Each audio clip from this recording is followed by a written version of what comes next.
Hello everyone, it is day 12 of the 31 Days of Tarot hosted by Ethany, and today's tarot topic is what started you reading tarot and why did you continue to read? Okay, so I have been reading tarot since I was 12 years old. I believe, I don't know the exact age that I was, but I know it was probably a couple years before that my mom started picking up playing cards, and I think she got a book from the library on fortune telling using playing cards, and so she was determined to learn this, and I watched her play with her friends or do fortunes for her friends, and occasionally she would practice on me. And I was really intrigued by this. I think I was just really curious as to how this worked and how could such a normal, everyday object be turned into something kind of magical or have magical powers and the ability to tell the future. It really sparked my curiosity. So I was really interested into what she was doing and how it worked and why she was doing it. You know, why did the Ace of Hearts mean a particular thing while the Queen of Clubs was something else? Who determined that and why was it that way? So I was really curious. I had a lot of questions and I just found the whole idea very fascinating. And then when I was 12, we were visiting the city. I grew up in a really small town, and we walked into a metaphysical shop. And then they were selling some cards, and so my mom offered to buy me my own deck, and I was like, yes, please.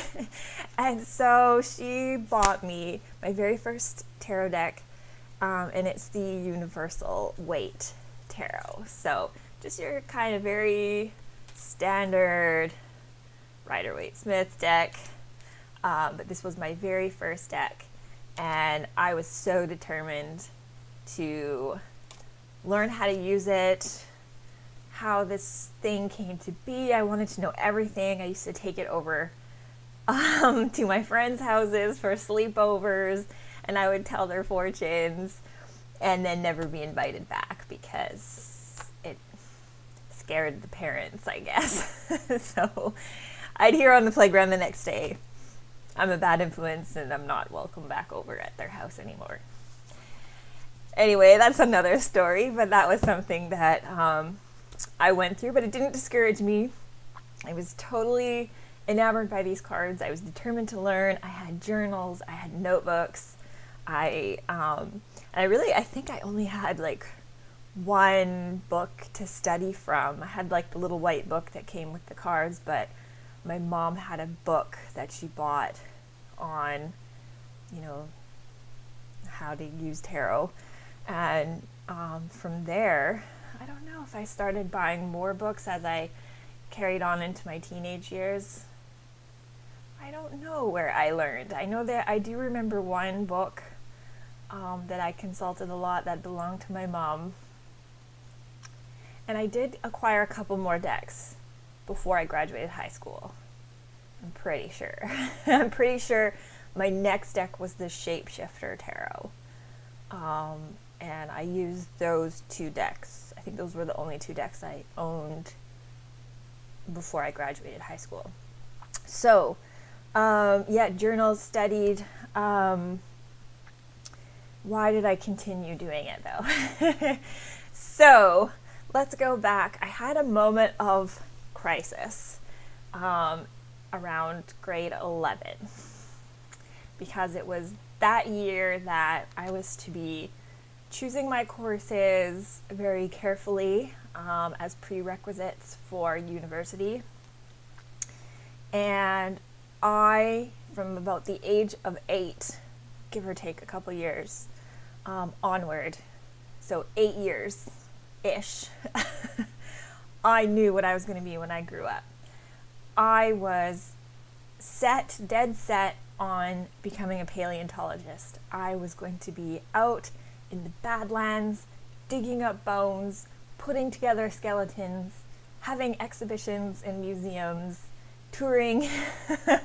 This is kind of how I pictured my life, that I was going to be this professor and this digger of bones and like putting them together like a puzzle and studying dinosaurs for the rest of my life. That was what I was going to do. So grade 11 hit. Of course, I enroll in all of my science prerequisites. I took biology, physics, chemistry, all of it, and then hated science. I hated it.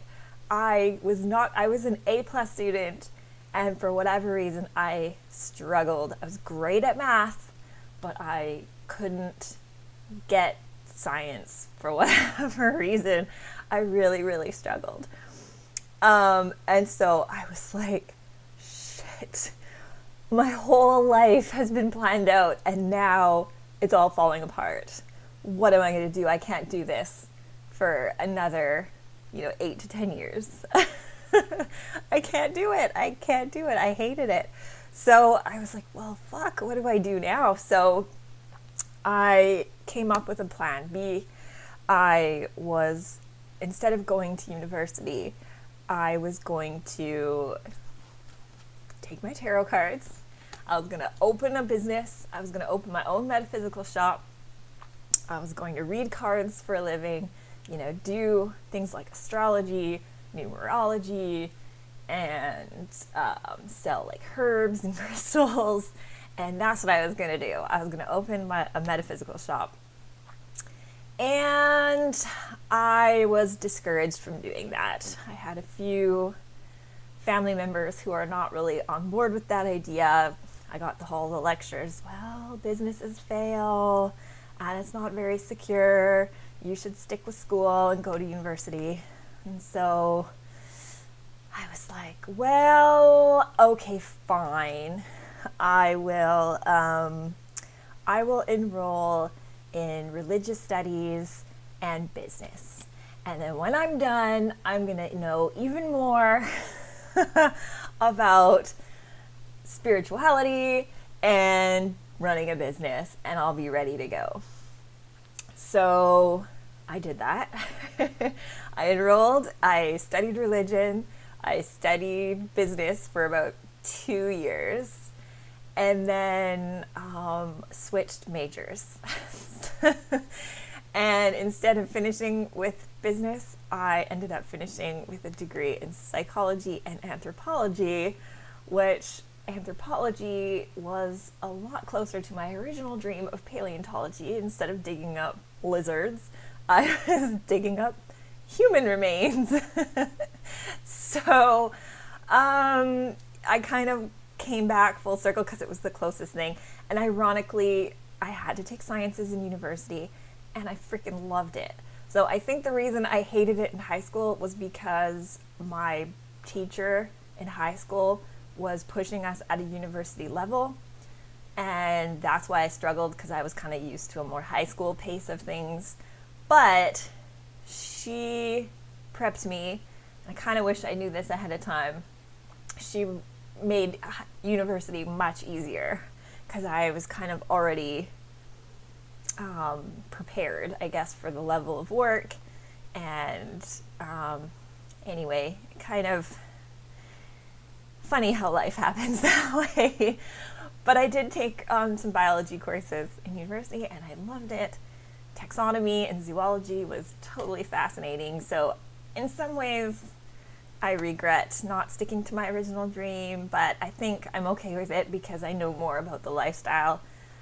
I knew after some of my studies is that, especially in sciences, to stay employed, you constantly have to beg for research money. Like, if you don't have the grants and the funding, you're not digging up that project wherever it is.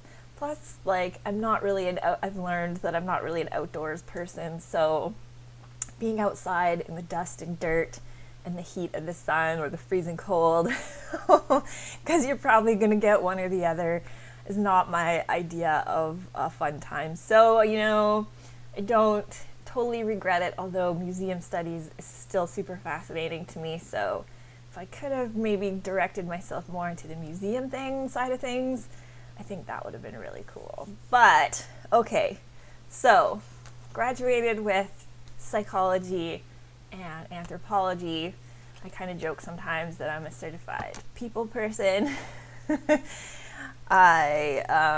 that's all I did was study the human individual, the mind, as well as the society, the groups, the culture, the ancestry, archaeology, all that kind of came into place. So those topics still fascinate me, all those subjects.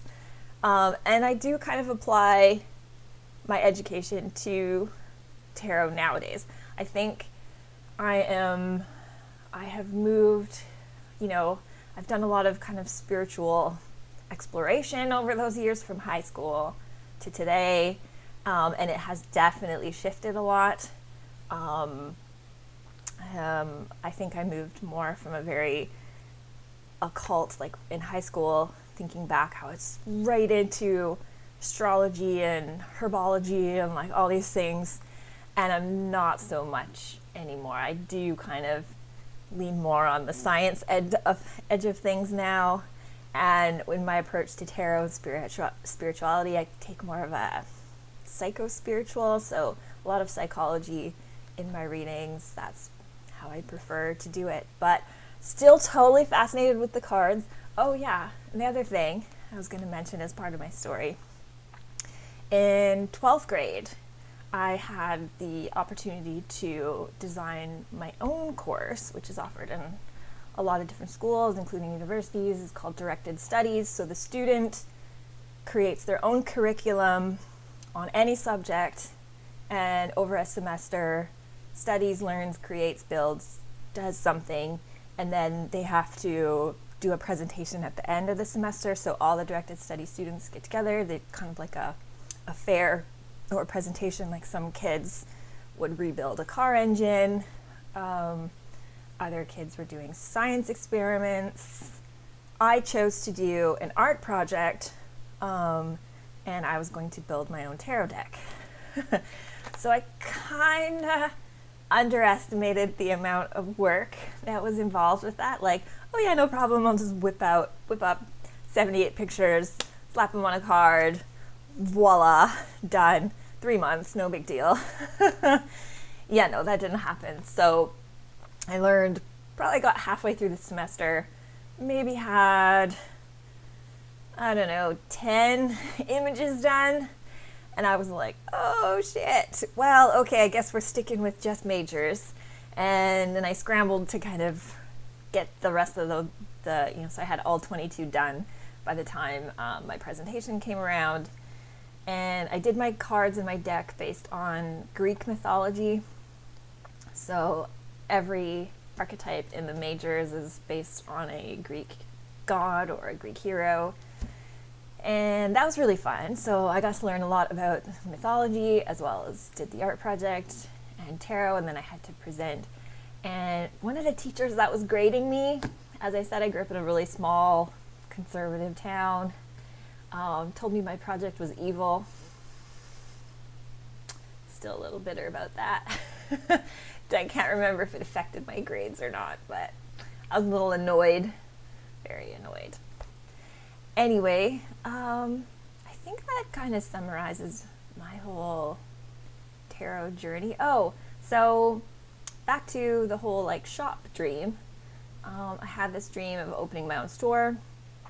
While I was in university, the city that I was going to school in had a metaphysical shop that wasn't that old. I think it was only open for maybe 4 years at the time. And I discovered it because in our little orientation to university, they give us these like student packages, and in them was a whole bunch of coupons for different local shops to kind of support the students and also build a bit of business. And so in one of those coupons was 10% off tarot reading, and I thought, oh cool, where is this place? Let me go check it out. So I went down there, scoped out the place, and I was like, oh, this would be really cool to work here. So I talked to the owner, told her that I was studying tarot and that I read cards, and I got hired. And so I got hired to read on the weekends when I wasn't in school. And so that was my first professional tarot job. And so I did that for a couple of years while I was in university. And then I graduated, I got married, I got divorced, I had a kind of huge life transition, left my relationship, left my city that I had lived in for 8 years. And so yeah, there was a lot going on. And during all that time, my cards all got put away. Like, I was just kind of redefining who I am spiritually. I don't know, my new identity. There was a whole bunch of stuff going on at that time. And it was a really exciting time and mostly positive, but just kind of figuring things out. And once things settled, you know, it had probably been 5 years total where I didn't touch my tarot cards. Like, I kept them, I loved them, they were kept safe and secure in a place, but I didn't use them for a very long time.